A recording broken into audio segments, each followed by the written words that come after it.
ગુરુવારે આપણે લાઈવ આવ્યા હતા, પરંતુ આપણે કોઈ પણ જાતનો ટ્રેડ કર્યો નહોતો. જય શ્રી રામ, રાધે રાધે મારા સાબરકાંઠા અને અરવલ્લી વાસીઓ. તમે બધા કેમ છો? ગુરુવારે આપણે એકદમ ગણતરી કરી હતી. ગણતરી એટલે કે કેવી, હું તમને બતાવું. અત્યાર સુધી આપણે 16 દિવસ પ્રોફિટ કર્યું છે, 8 દિવસ લોસ કર્યું છે અને આપણે કુલ ટોટલ 63 ટ્રેડ કર્યા છે. એટલે કે 63 ટ્રેડ એટલે કે આપણે કમિશન ગણીએ 0.11 આપણે એવરેજ ગણીએ છીએ. એટલે 63 ગુણ્યા 0.11 $6.93 આવે છે. એટલે કે આપણે $6 લોસમાં હોવા જોઈએ, પરંતુ આપણે થોડા પ્રોફિટમાં છીએ. $6 લોસમાં તો નથી, પરંતુ આપણે લગભગ $198 ની આસપાસ આપણું કેપિટલ છે.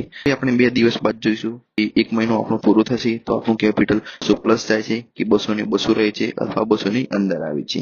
મળશું આપણે રાતના લાઈવ ટ્રેડિંગમાં. જો તમારે પણ ફોરેક્સ ટ્રેડિંગ શીખવું છે તો સાબરકાંઠાનો ટ્રેડર યુટ્યુબ ચેનલ સબસ્ક્રાઇબ કરો અને સાબરકાંઠાનો ટ્રેડર ઇન્સ્ટાગ્રામ પેજ ફોલો કરો. પણ એક જ ગોલ છે કે સાબરકાંઠા અને અરવલ્લીના દરેક ઘરમાંથી પ્રોફિટેબલ ટ્રેડર હોવો જોઈએ.